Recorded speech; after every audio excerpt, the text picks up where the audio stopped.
Every wrestling fan remembers the exact moment that they became a wrestling fan. Maybe it was a match. Rock versus Hogan, Undertaker versus Michaels, Stone Cold Steve Austin versus Bret Hart. Maybe for some of us it was a ladder match. We'll talk about here later. And then again, a moment. Hogan slamming Andre, Daniel Bryan winning the championship. Whatever it is, it was a moment that was so unbelievable that you couldn't stop watching. So for millions of fans around the world, that moment happened at WrestleMania, the biggest stage in professional wrestling, the place where careers are made, legends are born, and lifelong wrestling fans are created. Tonight, on the Cheap Pop Society, we're breaking down the WrestleMania moments that turned casual viewers into lifelong fans. And one of the moments on this list didn't just create fans, it created one of the biggest stars in wrestling history. Let's talk about that. Booking sheets and double turns, politics and slow burns, booking blunders, legends made, cities cheered and empires fade, tape trade tales, late night shows, broken noses, borrowed robes, line them up, we call the spot, give you all the weird they forgot. Cheap pop history. Let the crowd go wild on the memory. Every bell, every brawl, every mystery. Step inside the ring with cheap pop history. Welcome back to another episode of the Cheap Pop Society, the show that covers wrestling history, psychology, storytelling, and anything else we can throw in there.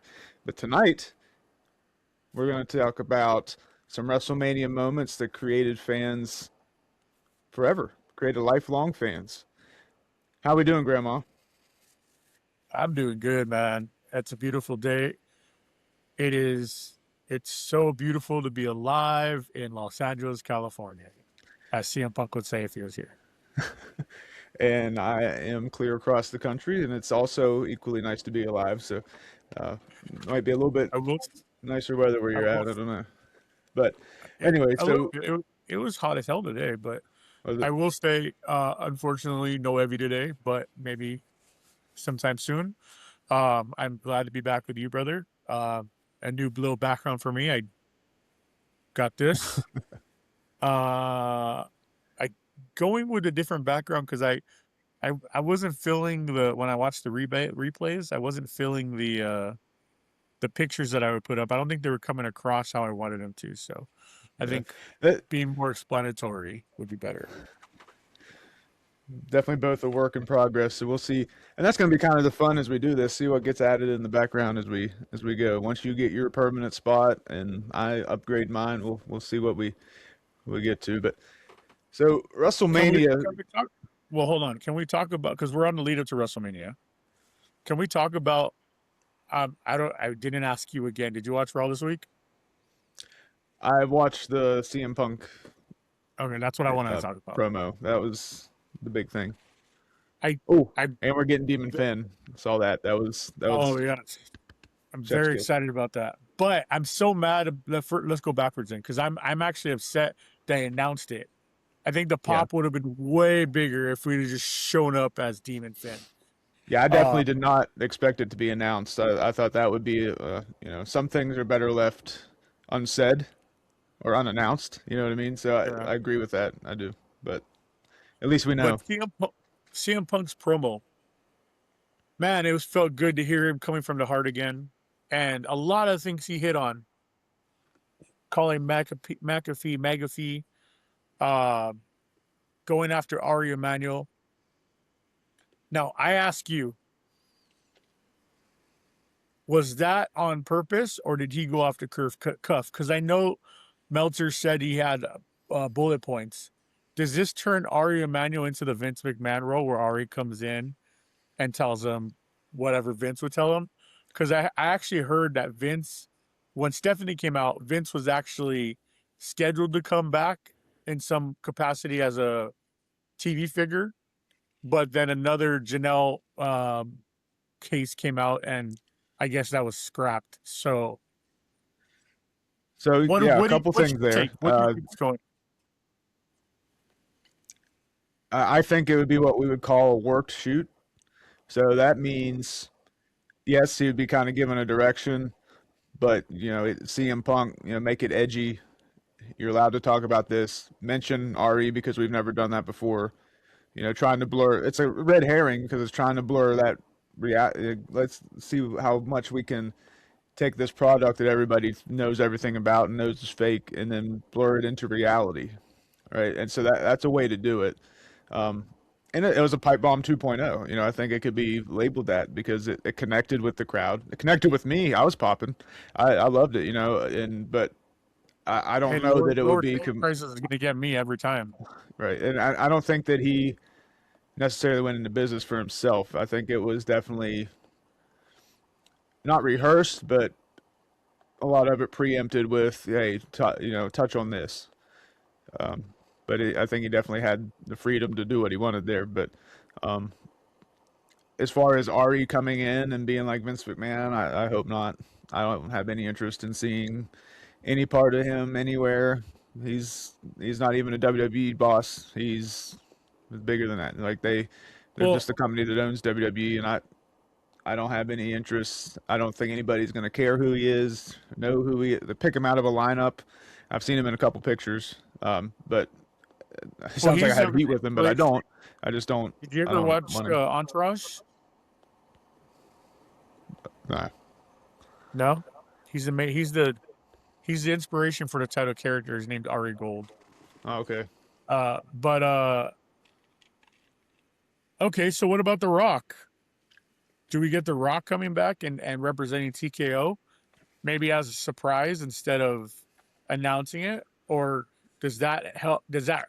I mean, I can see that. I think if TKO brings anybody on screen, it should be The Rock. Just because we know he's a stakeholder. Right? He's chairman of the board, right? That's what they called him. Something, whatever he is. I know he's on the board. Sorry. Anyway, I went off on a tangent. I just wanted to talk about that real quick because I know some of our listeners still watch weekly, and I want them to know that we do too. Right, and we'll get into a little bit more about that. Later. And coming up, I think we're gonna, as long as we both agree on it. Probably shouldn't say this because we haven't talked about it off air, but potentially going to be doing an episode where we just break down the card. Because there's 13, 14 matches now, so we'll just kind of go through the card. Maybe it's a bonus episode, maybe it's next Friday. I don't know, we'll see. But I think that's something that we could have a little bit of fun with. I do agree we need to do that. All right, good. And I don't have to cut it out of here. I don't have to get into post-production with it. But so anyway, talking about WrestleMania. That works for me, brother. Good. We know that WrestleMania, it's more than just another wrestling show. It's wrestling's Super Bowl.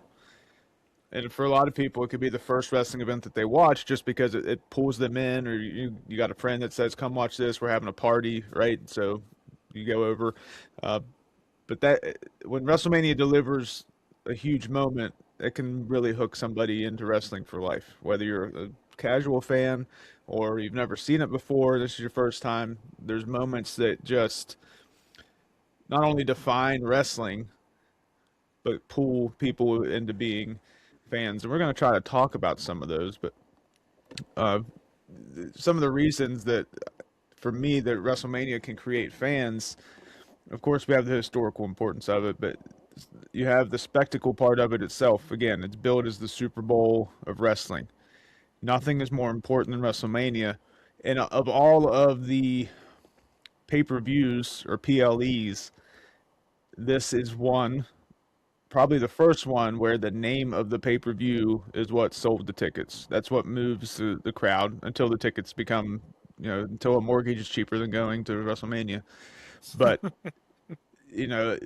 that's kind of the sell. You don't even really have to know the matches, right? And we know that's kind of been a big thing this year because we were going a couple weeks out and didn't really know all the matches, and it's all falling together, and that's a pretty good card, I think, for this year. But you have a week long. Well, I bought tickets in November, not knowing who was going to be on the card.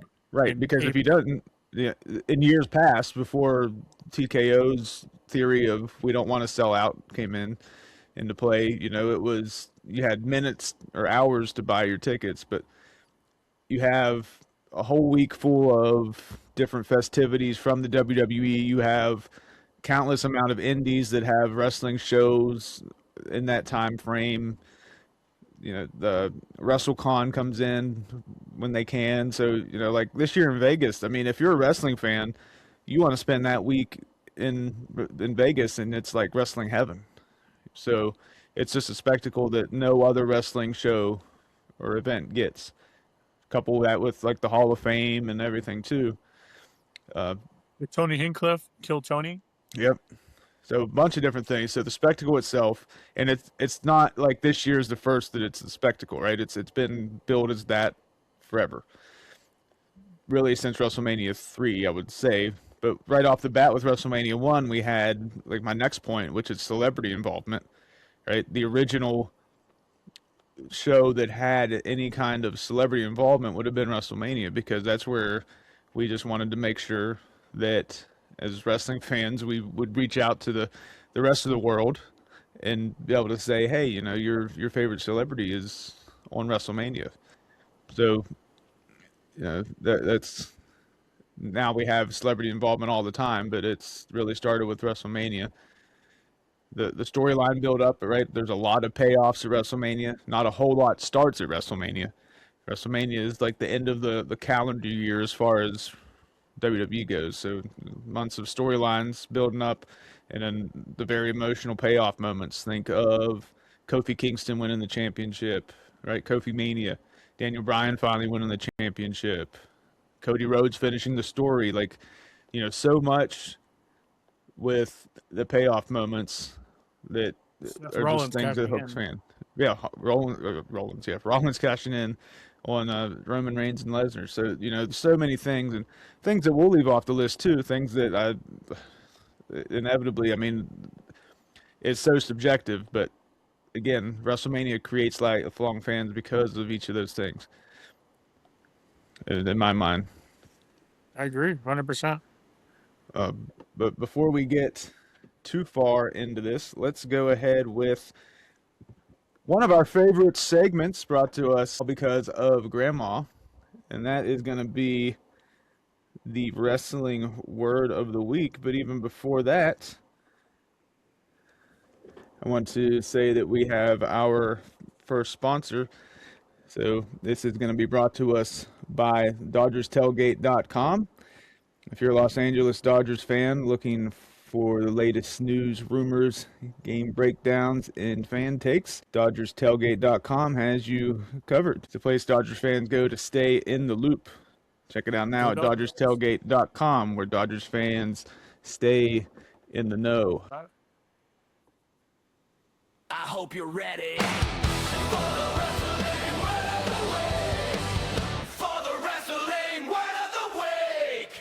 All right, this week's wrestling word of the week, since we're here with it, it's going to be WrestleMania moment.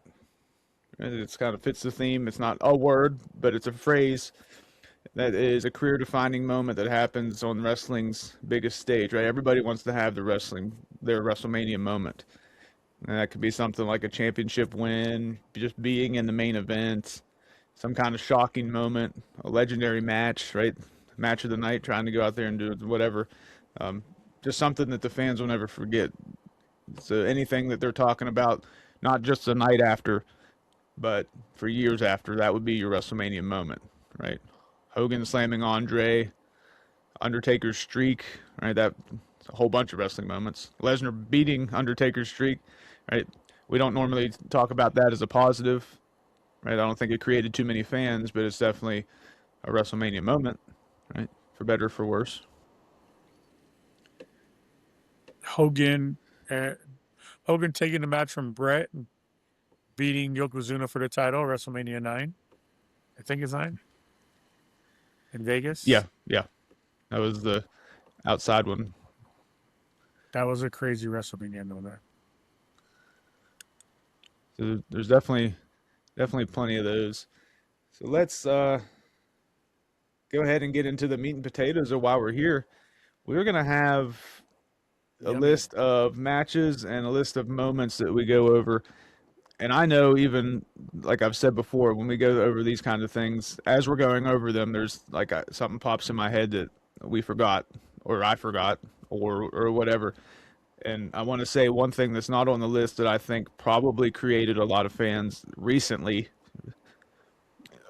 before we get into our little presentation that we have with it. I can't believe I left off Cody Rhodes finishing the story. When I said that, that was like it clicked in my head.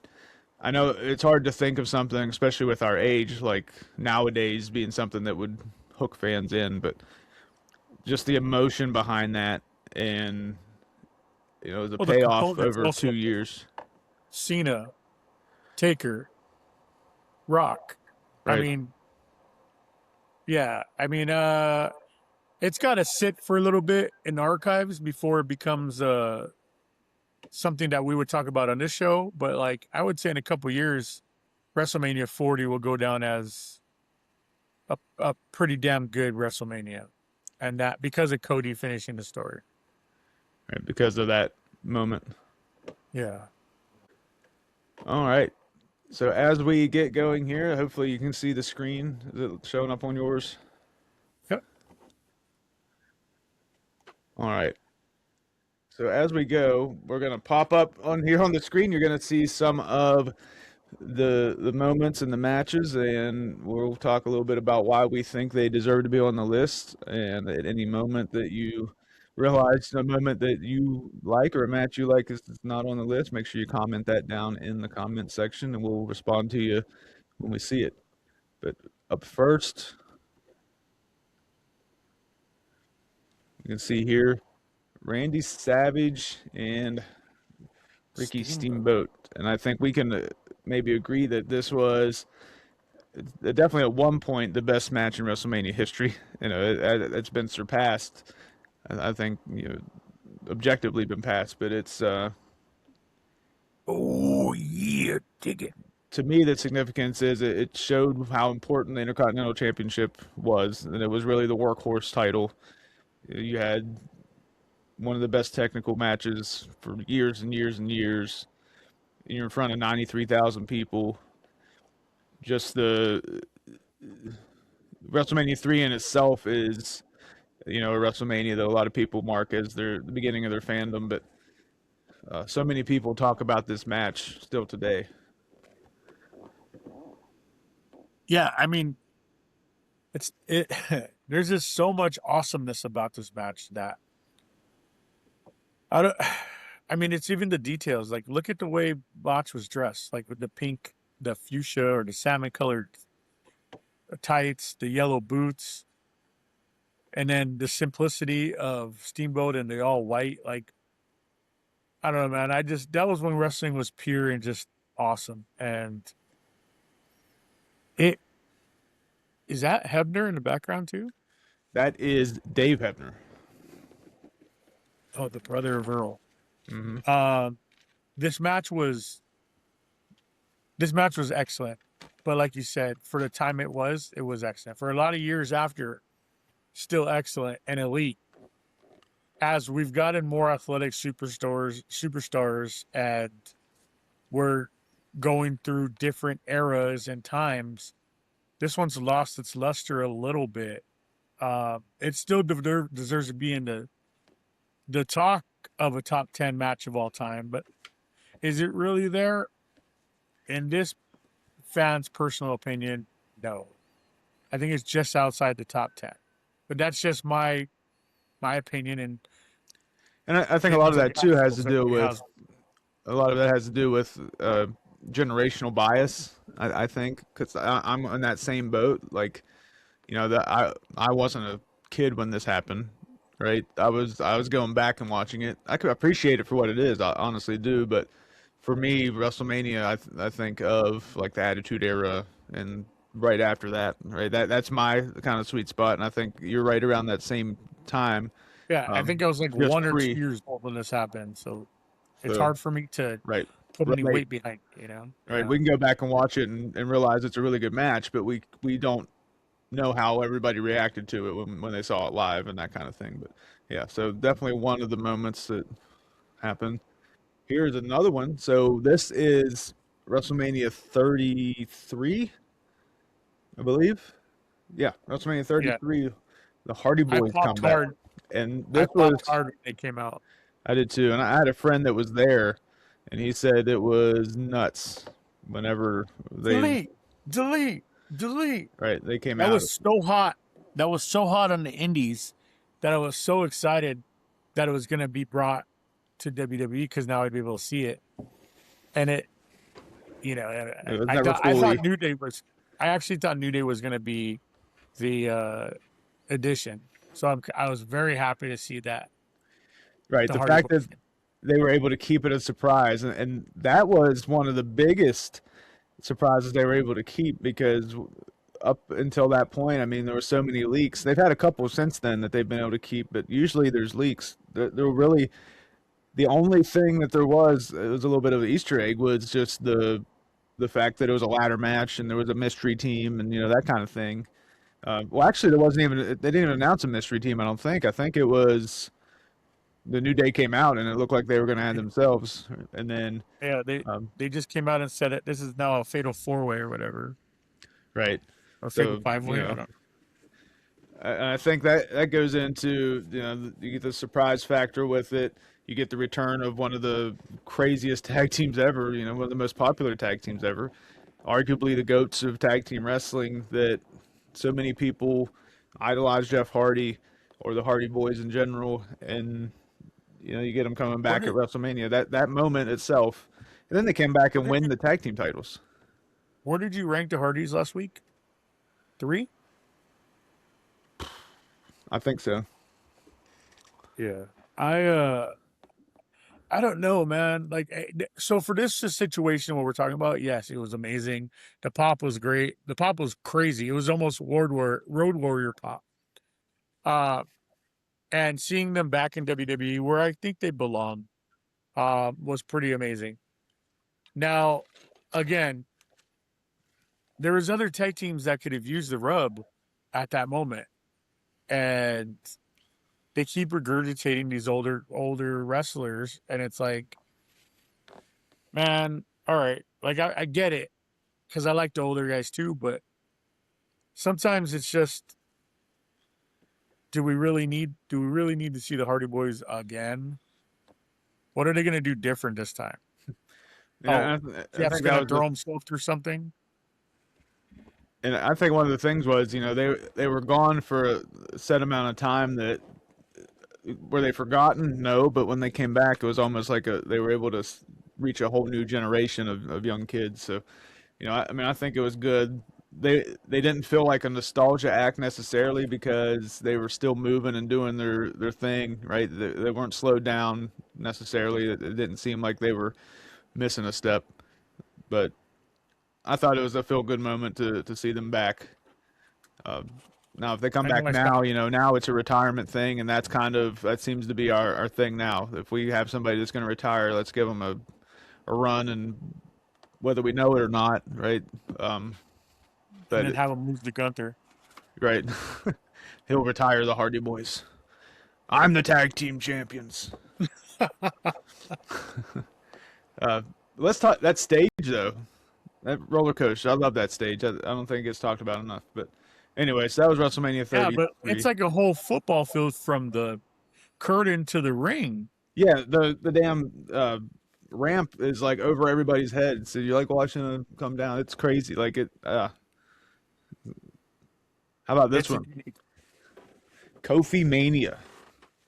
See, I was not down with Kofi Mania, so I don't I for me it's the aesthetics, and it has nothing to do with his skin color. It's his sunken in chest, and a man Mm, who weighs a buck 50 soaking wet is the world heavyweight champion. I don't. That doesn't work for me, brother. That's not my era. That's not what I. right. I So how want do you my feel about Rey champion. Mysterio being the heavyweight champion? I hate it. I hate it. I hate it. I don't think Ray should ever be a heavyweight champion. If you're not a heavyweight, how are you the heavyweight champion of the world? Yeah, we can't go down and be cruiserweights. Yeah, seriously. Like, that's just picking on him at I this mean, you can point. always go up weight classes though. You just can't go down weight classes. Yeah. But no, Uh, a feel good moment for sure for Kofi Kingston. The crowd, that was where they were that year. They were so behind Kofi that this is what he got. Just to get destroyed by Brock Lesnar a little bit later. But um, feel good moment, and that's kind of one of the payoffs. I think that WrestleMania is about is you listen to the crowd and build up to it. Look at probably some of the other ones that are going to be on this list. I know I sound real haterish. I'm sorry. I You're good. like That's Kofi usually as a me. I think we switched roles today. for real. I like Kofi as a tag team wrestler. I don't like him as Oh, a yeah. singles wrestler. I I like the New Day together. I wish Big E never got hurt, but they were definitely entertaining together. They Now they're should just ban kind that of into move. oblivion, but They need to ban that move. the overhead, Yeah. I mean, it's relatively safe. It's just that was a freak thing that I don't know what happened there. Well, he got hurt. Rage Holland got hurt. Somebody else got hurt recently. Like, Rich Holland was because of wasn't his from a spine buster or something? I thought it was He overhead, but maybe. over rotated. I'm not sure. It might have been. So yeah, Kofi Kingston, Kofi Mania. That would have been WrestleMania 35. And the next one we go to something near and dear to my heart always. It has to do with the Nature Boy, Ric Flair versus Shawn Michaels, WrestleMania 24. Uh, Great match, but I think it goes right. I think it goes without saying that the big thing here was this was Ric Flair's retirement, so you pull people in with that emotional aspect of you got this one of the best to ever do it, and he's retiring, supposedly. We won't talk Allegedly.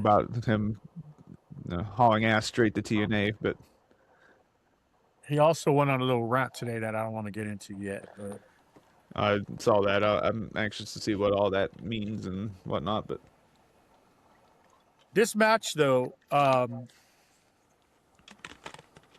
like he said at the Royal Rumble years previous, with a tear in my eye, was one of the best Ric Flair matches I think I've ever watched. Sean could have a match with a broomstick, like everybody says, and it'd be a 5-star, 10-star, whatever match. This was great. It had all the stars in the drama. Tokyo Dome, brother. It's just it went the back and forth. You suspended belief for a few minutes, thinking Ric Flair was actually going to win. Mm-hmm. Rick did all his traditional into the turnbuckle upside down, walking, falling on his face. We had the figure 4, and then Sean ending it with "I'm sorry, I love you," or "I love you, I'm sorry." Yeah, I don't remember that how killed he me, said it. and I remember watching it and seeing him hit the just before the Sweet Chin music. Whenever Ric Flair was getting up and saying "Bring it," and he was starting to cry, that was when it's like, oh shit, like this is Bro, the end. Little did we know, but the end would yeah, have been. man. The end was what 20 years later. You know, eventually, maybe during the summer, I want to do an episode about legacies and like guys who hung on too long, because Rick would be up on that list. But there's other guys. He's not alone. But Right. You guys just gotta let your past do some talking for you. But anyhow, Sure. it was a good match. I agree. So speaking of good matches, this match, WrestleMania 37, Bianca Belair and Sasha Banks. So I was actually at this WrestleMania. This was the first WrestleMania back from COVID, and you can definitely hear that hair whip even up where I was in the nosebleeds of the stadium there in Tampa Bay. But Raymond James. yeah, and I think this potentially pulled in a whole new group of fans that would have maybe seen it for the first time or made them for life, which is kind of what we're going here for. Not necessarily going for somebody that was new to wrestling, watching it and getting hooked, but maybe somebody who was a casual fan and growing in their fandom. this was the first time Didn't hurt that Sasha looking fine as hell right there too. yes, and this was one of the first time, or the first time that you had two women of color being in a main spotlight of WrestleMania like this. So uh, there's that, right? The that aspect of it. There's the aspect that they're showing how serious they are about the women's wrestling evolution, and it was a great match. So any little girls out there that was watching, this was I think truly an inspiration to them. And that's essentially why I've included it on. We're not quite to listing quite yet. I don't think I'm going to list till probably the top 3 or 5, where it's. I think those are arguably the best. But maybe I didn't say that. Everything I've been showing, there's no particular order, right? It's just kind of where it's at. Do you have anything to say about this? It was a good match.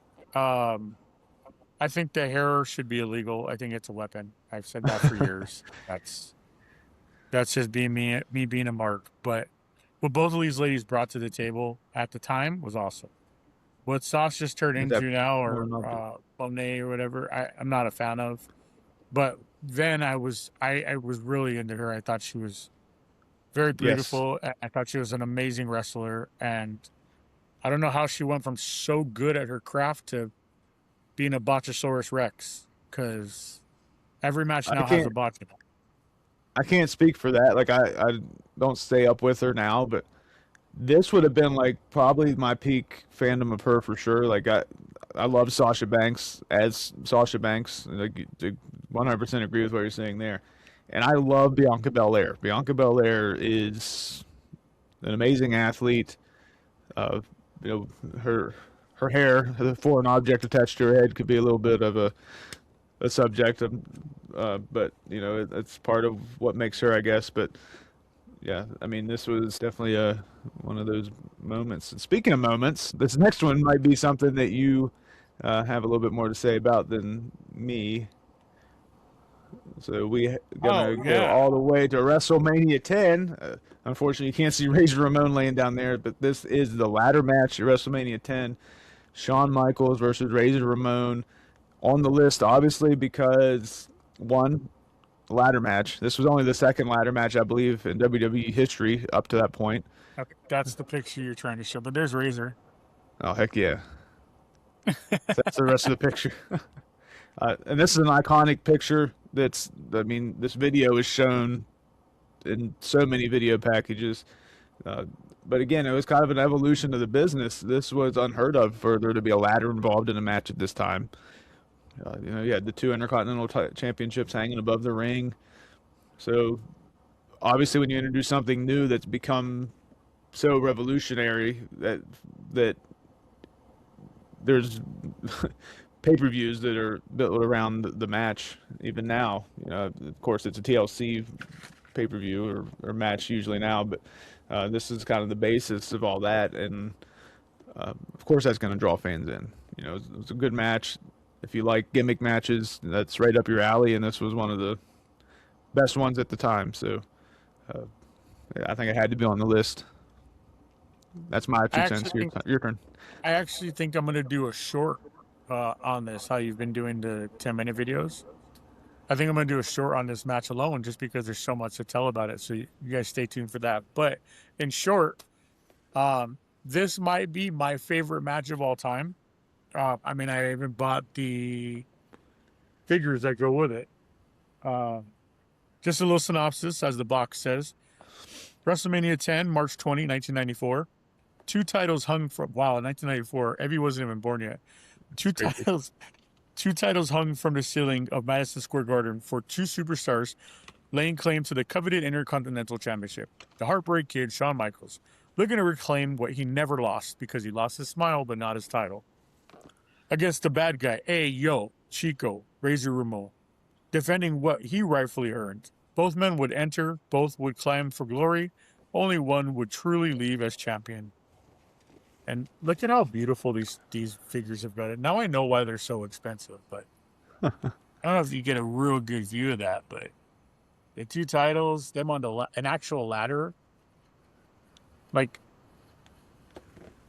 I guess different hands. I don't know. Hold on, I got you here. Hold on. Here we go. The 2 titles, and then Sean with his weird looking glasses and his vest, which all come off, by the way. Same with Razor. And then they got these crazy. Oh, he can do the AEO.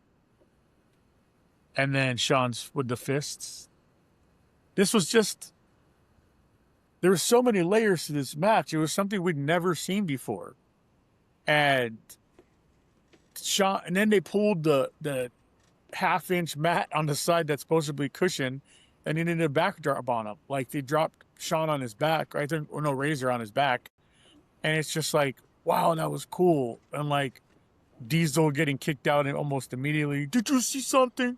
Did you see something? Like, I don't know, man. Seeing someone fly off the ladder or seeing Sean get tied up with his feet in the rope while Razor's climbing, like, there is so much drama. This is one of those matches. I mean, I was still a child when this match happened, but this is one of those matches where I can go back tonight and watch it and still be thoroughly entertained. And when you come up with criteria, there's certain matches, which I'm sure we're going to talk about going forward in the next couple of slides, that do something to you. And, you know, also seeing Pamela Anderson and Rhonda Shear and Jenny McCarthy as a young, I mean, I was prepubescent. So I didn't even know what anything was. I just liked seeing what I saw. But it was just a whole package. And then Razor going under the ladder. Like, yes, I don't want to get too long-winded because this is only an hour show, but I will do a breakdown on this if you guys are interested. But see, that's what this is about. You know, this is the antithesis of what this episode is about. Moments like this. This was your moment, right? So that's what I love about wrestling. That this would be your number one moment, and there's nothing saying that it shouldn't be somebody's number one moment.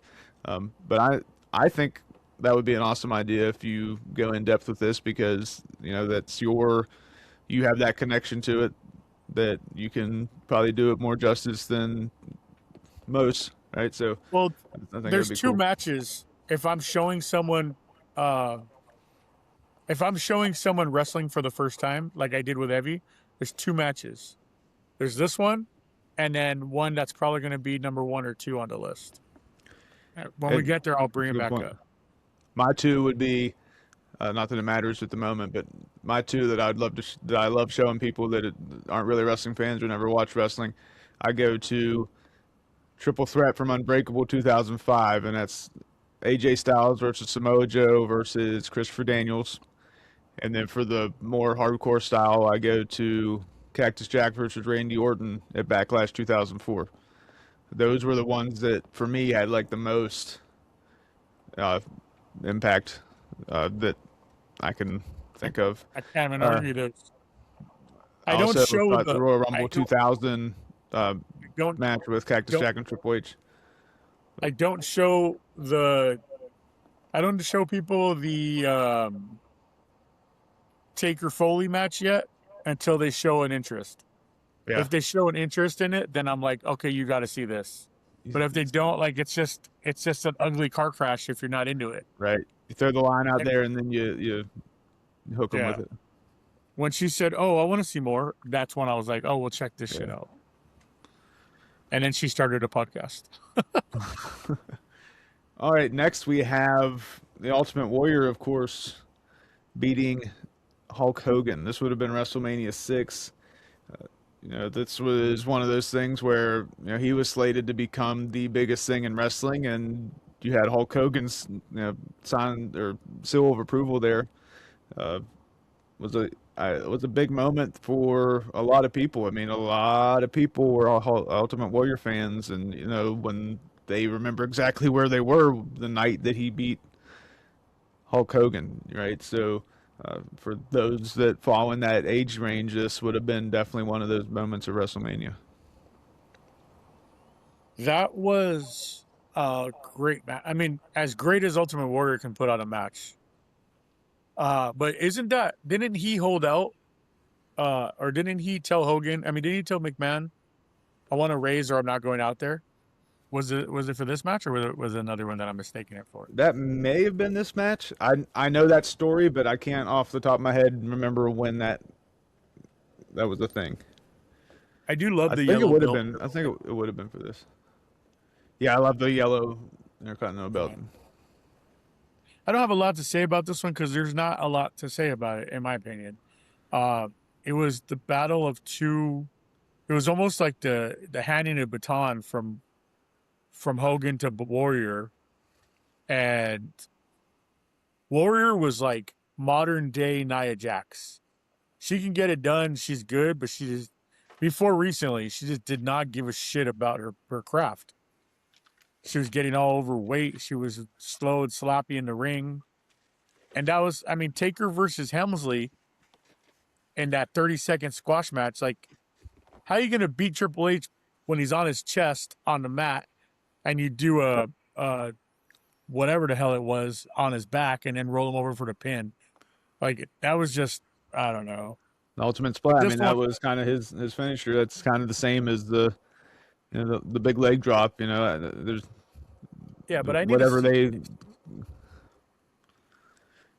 I mean, I'm not necessarily a warrior guy at all, but his intensity is what sold him to a lot of people, and much like Goldberg, right? I put them two kind of in the same vein where best wrestlers they were not, but they got over because of their character, the intensity that they could bring, their look.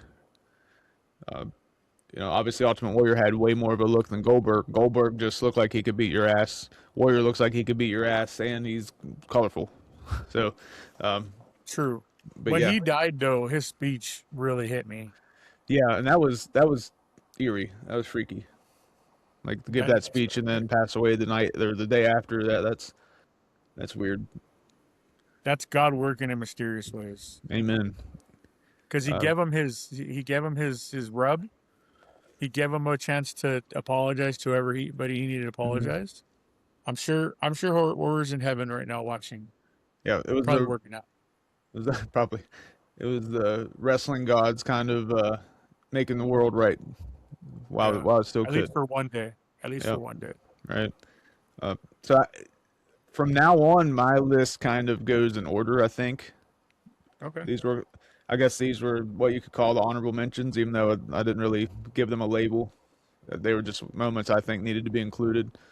But I got my top 5 or 6 here that I think are pretty much in order. And of course, you can disagree or agree, whatever. And then we'll figure out if there's any that was left off. But I think number 1 is going to be you're going to find that it's one of the most iconic images in wrestling history. Actually, a couple of these might be, but going on to, I believe, what might be number 6 actually. So maybe after this one will be in order. But we are going to WrestleMania 17, what is claimed to be the best WrestleMania in history. I can't argue against that. This was my prime fandom. This was What WrestleMania was it? 17. This was TLC 2. And of course, what happens is we're not talking necessarily about the match. We're talking about the moment. This moment. Yeah. Where Edge speared Jeff Hardy off Oof. of the ring. Oof. The ring that's holding the titles. Good God Almighty! He's broken SmackDown in half! So this is one of those moments. He killed him. He killed him. This is in every highlight reel ever made about anything crazy. The gimmick match just it personifies Jeff Hardy. Jeff Hardy's not afraid to do anything. Edge isn't afraid to do anything, and these were these were young, hungry superstars that wanted to make a name for themselves, and they started off by just revolutionizing the business. That's all they did. You know what I mean? And there's a whole generation of wrestlers right now that were inspired by that kind of thing. That high risk, right? They're not gonna have necessarily the longest careers, even though somehow Jeff Hardy's still doing it, and Edge, but. So maybe that's not necessarily the truth, but I mean, I don't know how he's walking. I wouldn't. I don't think I'd walk again after that, let alone to do that for 20 years. But yeah, this is one of those moments that people watch, and I guarantee you, if you see this, you're like, well, shit, I gotta watch some more of this wrestling stuff. Yeah, that's a that's a lot to show someone for the first time watching wrestling. Because there's what do you focus on? What are you paying attention to? Like, if you want them to get into storyline, you're not really getting into the storyline. You're just watching really like Right? It's the chaos. Sometimes it's the chaos that pulls people in, and then you explain to them that there's stories and there's a reason that this happened, and you had Edge and Christian that were the chair guys, and the Dudley Boys that were the table guys, and the Hardy Boys that were the ladder guys, and those three teams ended up clashing with each other over and over and over again, and so it was born the TLC match, and lo and behold, here we are. It's at the time still one of the biggest risks ever taken. A crazy, crazy ass spear off of the rings that are holding the titles. But yeah, one of the most replayed, one of the most iconic moments in wrestling history. Not just WrestleMania history, wrestling history. Yeah, there's not a lot to say about this, just because that GIF alone speaks for itself. There's not much more to add to it. It was as perfect as a TLC match can get. And just thinking of what could go wrong with that is insane. Just moments before that, the ladders were set up, and he tried to walk across them, I think, to get into that position, but they fell. And I remember that seeing an interview where Jeff Hardy was just talking about how pissed he was that he didn't, that the ladders fell before he could get to reaching the titles. But again, I think, looking in hindsight, I think it worked out. Right, the risk was worth it. Next, not talking Bubba.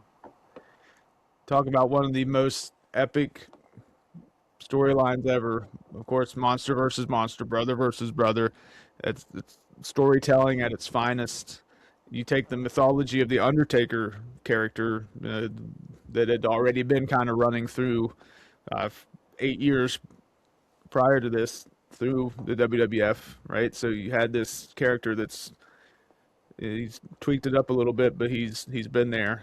And then you introduce his brother that we didn't know about for seven and a half years, right? So it started this whole brotherly conflict. And one of the things I liked about it was the Undertaker initially was conflicted, much like you might be if you're ever like in a fight with your brother or whatever. Like you don't want to fight them necessarily, but sometimes you get put in a position where you have to do what you have to do, and that's in life. Not necessarily brother versus brother, but sometimes you get put in situations where you got to do what you got to do. So anyway, that's what happened. He never wanted this to happen, so you kind of felt that. I kind of felt that as a kid, and of course Kane ends up I think being the true winner here, because he got to stay around after this. You know what I mean? This kind of springboarded him, even though Undertaker obviously won because it was WrestleMania, but this really solidified Kane as a dominant character for the rest of Dr. Isaac Yankem? Yeah.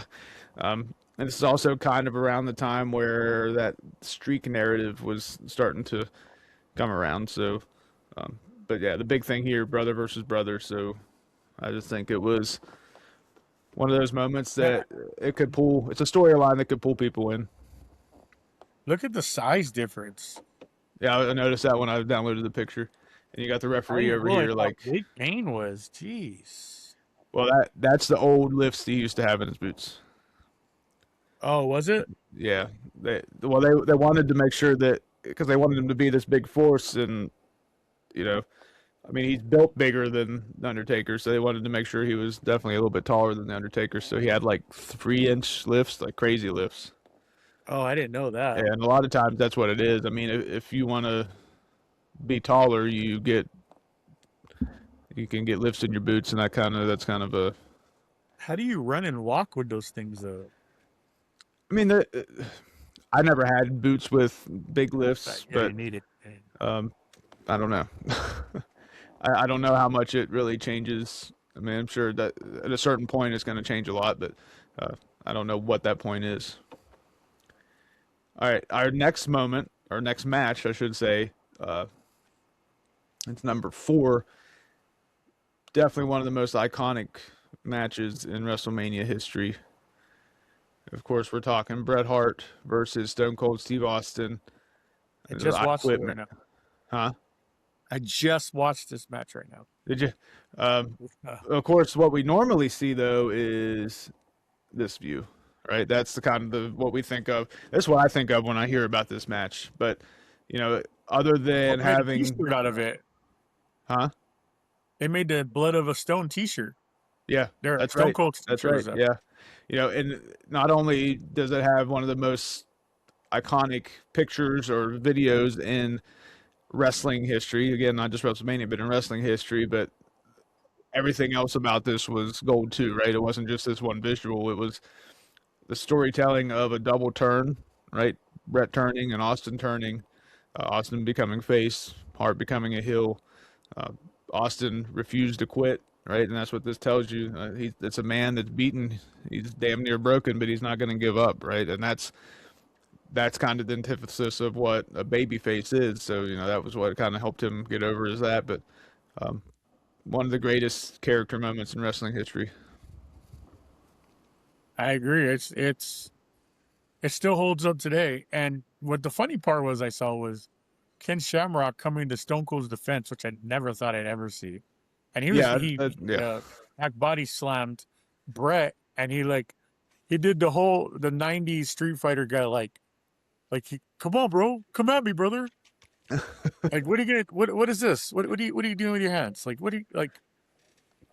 And it was just like, all right, well, this is are they gonna go into a program or? And then Brett just gets out of the ring like the coward he's supposed to be as the heel. right. And then Stone Cold comes in and just once he comes to, he stuns everybody that comes next to him, like the referee, and he stumbled out of the ring like he was drunk. And there's not very many perfect matches, and I'm not gonna say this one was, but it was pretty damn close for what they were trying to do. I don't know what you could have done better in this match. I agree, and I mean, again, it's kind of springboarded Stone Cold Steve Austin into what he became, and Bret Hart got to become the heel and go on and do his thing. But the birth of Stone Cold, essentially, I think, is what this match can be credited for. You had the Austin 316 promo. Oh, hell yeah. That started everything, but you have this match that became the foundation, I think. So that's my opinion anyway. But again, the WrestleMania moment. Yeah, Is this what we're whole really list talking is about. being able to go back and have a feeling and feeling something. Yes. Yes. And And it just happens to be this may WrestleMania be, related because it's WrestleMania season. yeah, but exactly. But we go back and watch these or we talk about them, and it's because there's a feeling there. And that's what this whole list is about, is this may be one guy's favorite match of all time. Yeah. And for others, it could be like, well, yeah, that was good. But that's the whole beauty about this conversation that we're having. Is it's all subjective. My favorite match of all time was in the honorable list mentions. It's very I mean, wrestling fandom in a whole is subjective, and I Right. think that's what's so beautiful about wrestling, is that everyone's point of view is completely different. Although you and I agree on probably about 85% of this stuff, there's stuff that you like better than that I don't. You were a more WCW guy, I was WWE, so your perspective on a couple of things is going to be a little different than mine. Right. And having these conversations with people is, if you ever go to a wrestling show, go to an indie show, you have the coolest conversations with like-minded people. It's a lot of fun. And you get to see some guys that are really putting it out there like it is their WrestleMania and trying to recreate this epic scene that I mean, that's blatantly in your face with the blood coming down Stone Cold's face, and you can see the tiredness in his, like, that's what the kids today call cinema. Like, look, like the blood dropping from the tooth, the Mhm. the pain in his eyes, like being in the sharpshooter, which only sells the sharpshooter to be the superior move between that and Sting's Scorpion Deathlock. I mean, Sting never did this to Stone Cold, but Never wrestled Stone Cold. I'm just ribbing you. I know. But it's just it's so iconic that it's hard to. Every one of these matches should be their own list. It should be their own episode because there's so much meat on the bone to talk about every one of them, and we're just trying to fly by, trying to get Right. under an hour and a half. Oh, each of these could probably be their own, at least own half-hour episode. But and this one I think you could argue isn't even necessarily. This could be the match itself, and I told the reasons why. It could also just be this moment that's on the screen right now too, right? This is what everybody remembers. So, I think it's kind of a double whammy on the list here. But speaking of moments that you can feel, I feel like whenever I put this next picture up, I know when I see the picture, I get, it's just, you can feel it. Like you're saying, some of these pictures you can feel. I can feel this picture because I know everything that happens around this. But this next one's going to be much the same for a lot of people, I believe. So we go WrestleMania 18, The Rock versus Hulk Hogan. This is the true epitome of kind of passing the torch. As we're watching this, I had this match on in the background. So this icon versus icon. It's generation versus generation, the old line versus the new line kind of thing. And the crowd going crazy. Which tragically did not end the show. Which tragically did not end the show, like we discussed this week. Right. Yeah. I'm just so glad that I would never be in a match that had to follow anything like this, but because it was. How do you do it? The crowd dictated. Right. There's no way. The crowd dictated the whole thing, and if you hear interviews with Hogan or maybe even The Rock, I don't know that Rock's taking credit for it, but Hogan gives The Rock credit for, they completely went off plan because they had no idea that the crowd was going to cheer Hogan the way they did. And The Rock just immediately was like, all right, I'm healing it up, brother.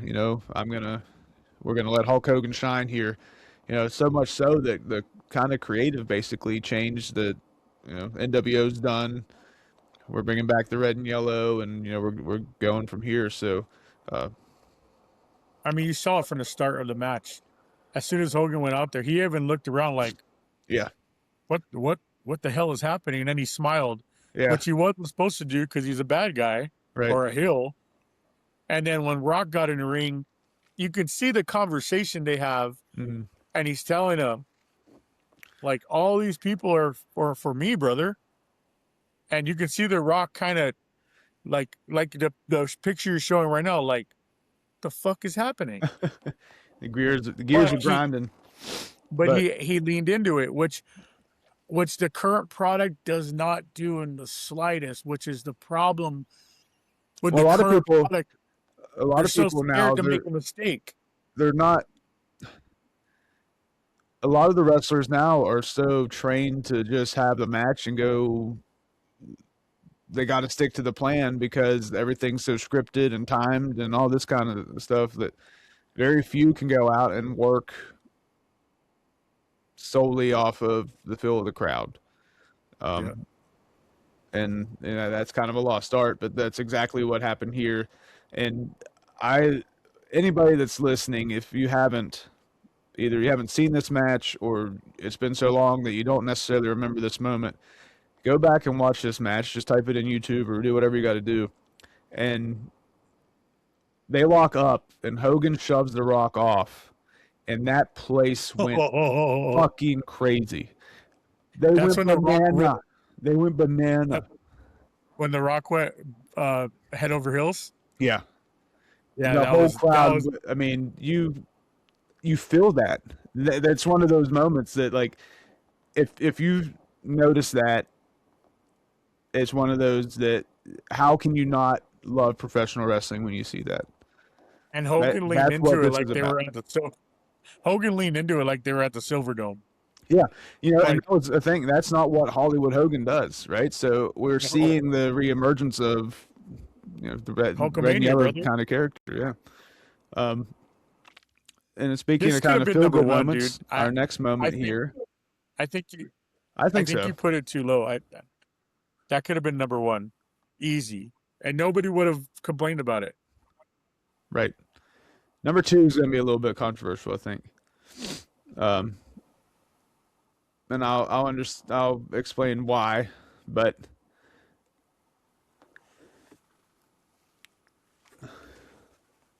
Oh so yeah. WrestleMania 30, Daniel Bryan winning the championship. So I think this was the original, like, Cody Rhodes finishing the story, right? This was kind of the original. You had Daniel Bryan, who, I mean, completely took over the WWE with the Yes Movement.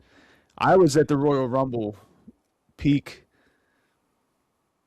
Yes Movement, and anytime Daniel Bryan was mentioned when he came out for his match, when he wasn't in the when he wasn't in the Royal Rumble match, the crowd, when I say loud, that's an understatement, but they were so behind him that as soon as his music hit, I mean, you could feel the floor shaking. Just it was. I mean, I don't really have the words for it. It was special. It was really special. And of course, he's the underdog going into this because he had to beat Triple H in the first match of the night, and this was before it was 2 nights. He had to beat Triple H in the first match of the night to earn a spot to be in a triple threat match with Batista and Randy Orton, right? So again, all odds are stacked up against him. I think one of the most emotional WrestleMania victories ever, just because of the fact that the crowd was so behind him. Really, I don't know that anything quite like the Yes Movement was ever a thing. You know what I mean? I don't think it's been since then, and I don't know that it ever will be again. So, uh, I think that maybe it could be argued that it shouldn't be number 2, but I think it definitely has to be on the list. It's up there. That was a a huge WrestleMania.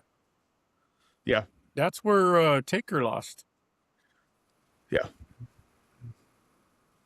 That So that's what's crazy. I mean, Vince McMahon wasn't even there to see this happen.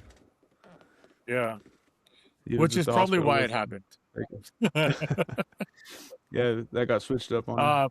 That again, little guys that win the heavyweight championships, like, it's not my bag, man. Like, I just didn't get behind the whole Daniel Bryan thing because he's 5'7". Like, he's the same height as Evie. Right. Well, Like, and that's she's not gonna part be the of world heavyweight champion. that's part of the beauty of psychology and storytelling and professional wrestling. In real life, there's no chance in hell that Daniel Bryan beats a 6'5" Randy Orton and a whatever Batista is. You know what I mean? But because of the character that he portrays and the kind of the aura that surrounds him, it becomes believable through matches he has and storylines he's part of, right? Just like Rey Mysterio becoming champion. It's part of that disbelief that we allow ourselves to suspend the belief of size doesn't matter because this is my guy.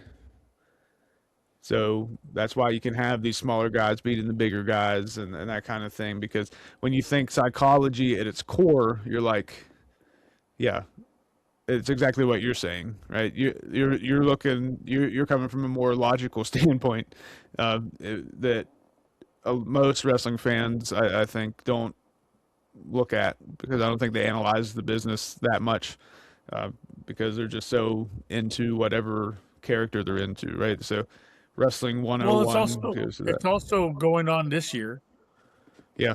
because I love CM Punk, but do I think CM Punk can beat Roman Reigns in a wrestling match?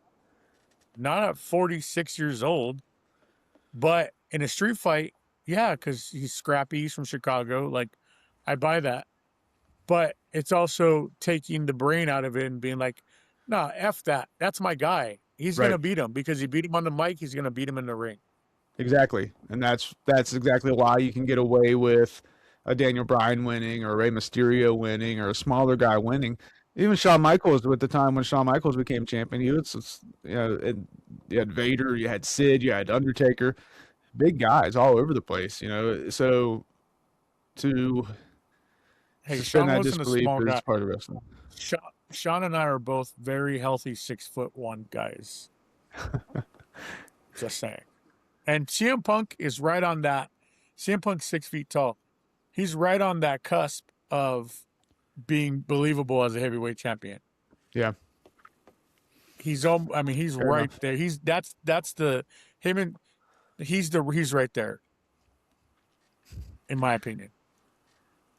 Fair enough. All right. Number one moment, I think you probably already know what it is, but it's a moment that didn't just make fans. It's a moment that changed wrestling forever.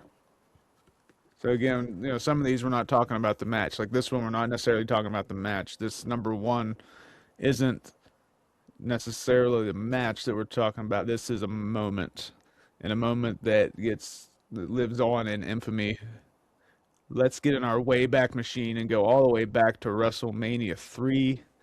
We have Hulk Hogan slamming Andre the Giant in front of 93,000 in the Pontiac Silverdome. Lifts him above his head, slams him. Billed as the first time they worked each other, even though they'd wrestled hundreds of times before that. But this moment alone created millions of Hulkamaniacs, and I think that was the beginning of what made wrestling cool. Obviously you had a little down period in the 90s, but this is kind of the moment. If you want to take in wrestling as a whole, this is probably one of the Mount Rushmore moments of WrestleMania, at least. I mean, it's the most iconic visual in wrestling history. I would argue that. I was a child. I was an infant when this happened, but when I first saw it, I'm like, holy shit. Hulk Hogan. I didn't say holy shit. I was like, holy crap. Hulk Hogan is the strongest man alive. But Right. then as you get older and you see like, oh, Andre picked himself up. You can see him right there on Hogan's thigh. Like he's literally helping him lift him up. And that's just part of the wrestling training. That's called posting, right? You post for the guy. When you go for the slam, you do that. It's to help him get him up there, but he's still holding him up there. You know what I mean? So it's still heavy, but he's a light heavy. He's lighter than he didn't sandbag him at all. So yeah, That's pretty cool though. Like it's a cool visual. It's still a cool story. And I think even if you're a non-wrestling fan, I mean, what are you doing listening to an hour and 10 into this podcast? But for non-wrestling fans, it's one of those, oh, I remember that. Even though you don't, but you've seen it, and you're like, your brain's like, oh yeah, I've seen it, but you haven't seen it. yeah. But you have seen it. If that makes sense. Probably doesn't. Well, in a crazy way, it did. And I don't think it's just because it's 2:30 or 2:13 in the morning. I mean, it's Friday. East Coast. afternoon. East Coast. Yeah. East Coast. East Coast. That's the magic of taping, I guess. On a Thursday night. There we go. But I think our whole idea here that we're trying to get across is that WrestleMania is responsible for a lot of unforgettable moments. It's the reason a lot of people maybe go from that casual fandom into more hardcore fandom. I think again, I've had friends watch WrestleMania with me that really never watched wrestling at all growing up, and The next time I seen them, they're talking about what's going on in wrestling. So some of these moments that we went over, i.e., the TLC moment, right? Those were moments that brought that on. So the best part about it, though, I know there's a bunch of people out there that have their moment that we didn't go over, that, like you were saying earlier, is the beauty of professional wrestling. We don't need to all have the same opinion. And I think, unlike a lot of different things in life, wrestling fans are on a whole respectable of each other's opinions. We're not afraid to voice how we feel about it, if we like it or we don't. But I think that we understand, a lot of us at least, that everybody has their own opinion, and that's okay. But you gotta explain why. Especially if you're having a conversation with me. I need to know why you think that. When did you start watching? Right. Who's your favorite wrestler growing up? Then I can make a more educated guess on how to interact with you, because I have a wealth of knowledge over my years of life where I can dumb down the conversation or really bring up like obscure shit Yeah. that you would know, that not you, but other people would not have any idea about. And that's exactly it. Yeah. It's one of those things where you can't. I'm not going to judge you based on what you like, but if you can explain it to me, then I can respect it, and I can gauge my conversation from that. Like but- if I'm having a conversation with anybody and I say, oh, tell me what your favorite match is, and they say something with Jade Cargill, I'm probably walking away. That'll be my initial reaction, but I'm going to be curious as to why. Yeah. What did she do? I'll hear exactly. I'll hear them out, and then I'll tell them all the reasons I think that they're wrong. But that's part of. I feel like wrestling. We can have those conversations, and we're not going to be throwing fists at the Thanksgiving table. Exactly. But if you told me, oh, Foley Taker Hell in a Cell was your favorite match, then I know what type of matches you enjoy. Yeah. I'll talk about those other, but if you say my favorite match is WrestleMania 12, Shawn versus Bret Iron Man match, then that's a whole nother conversation. Right. Because you appreciate the sport of it. You appreciate the near falls. Or if you tell me, hey man, my favorite era was the NWO era. Okay, well then you're into controversy. You're into the drama. I get it. I like it too. But so it's just kind of, for me, I feel like I'm at this point in my life, I'm a wrestling historian, as you are. And I can tailor my conversation to pretty much, from any now fan. To, yeah. So it's just kind of, tell me what you know and I'll tell you what you need to know. And I think that's fun. That's a fun conversation for me. I do that at every wrestling show I go to. And I'll just, while I'm in line for a beer or right next to my seat, or if I see little kids around and they're asking questions, but dad's not really that into it, and I'll jump in and help the dad out or whatever, and be like, oh, this is what's going on, and explain the ins and outs. And even the father or whoever, I said the father because that's what's happened, but it's also been mothers that have brought kids to, my mom took me as a child to go watch wrestling. But like, for example, WrestleMania 12, I was like 7 years old. I don't know. However old I was, my dad got me tickets, but he didn't watch. So I had to drag my uncle, who also didn't watch, to go watch it. And he didn't know what the hell was going on. He saw the Piper versus Goldust match and thought, well, this is weird. Why is that gay guy beating up Roddy Piper?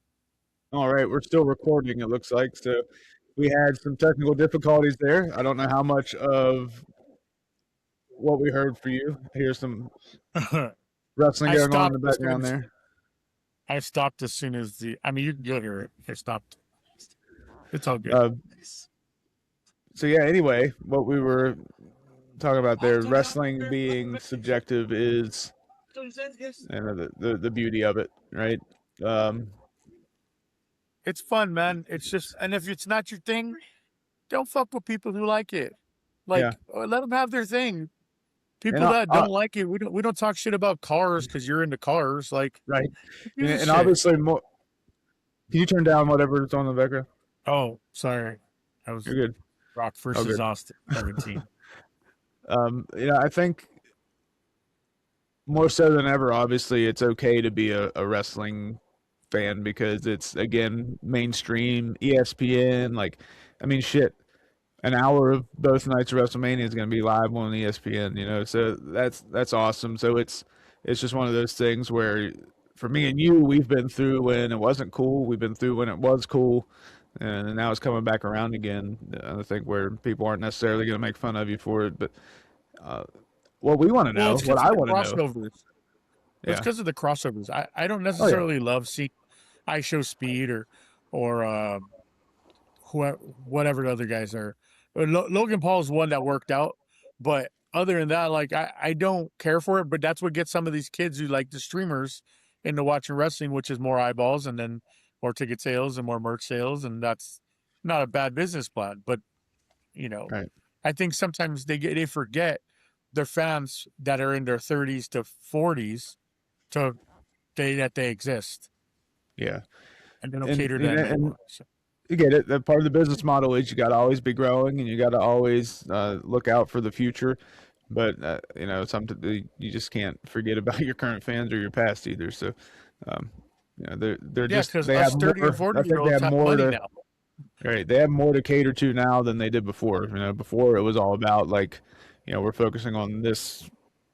Like the Attitude Era focused on a pretty distinct section of the audience, but now it's everybody that they're trying to stick with. But um, what I want to know, and I'm pretty sure what you want to know too, is for anybody out there listening through our technical difficulties there, it'll be obviously edited out of this by the time it comes out. But what we want to know is what WrestleMania moment made you a fan, right? What moment should have been on the list that wasn't? So tell us your WrestleMania moment. What's your favorite parts of, again, not necessarily just wrestling in general, but WrestleMania? We really want to know what era you're kind of from and when you were watching, right? Are you a early WrestleMania? Are you mid WrestleMania? Are you the last couple years, right? Was Cody Rhodes your thing? The finishing the story? Put I that really do in want to know the. what our fans think. I hope that they tweet us or put the comments in the YouTube channel because I will read them and I will respond. We've had And a few we can, tweeting. We've had a few on yeah, X that list like their favorite tag teams and all that kind of stuff. That so obviously the longer we go, hopefully the more that happens, and that it's fun. I love it. I don't know if you had seen it or not, but um, I did. you Yeah, know people are starting to listen to us and get out there. So I do enjoy we that. dig it, But guys. Bigger and bigger things. We had a meeting today with somebody that's gonna take our show maybe a little bit further than we could on our own, and it's pretty exciting. We have news coming up. Not ready to announce it yet, but right, I think there's a lot of if there was a trending arrow for our show, it's going up, and it's because of you guys. So we really appreciate all the support, all the likes, all the subscriptions, all of the interactions. We love it. We want more of it. Um, it's just two dudes with attitudes who love watching wrestling and talking about it. That's it. couldn't have said it better myself, brother. If you enjoyed this deep dive, like, subscribe, and hit that notification bell. Share it with a friend who loves wrestling as much as you do. And remember that the stories, they do not stop here. And until next time, keep chasing that cheap pop, my friends. See ya.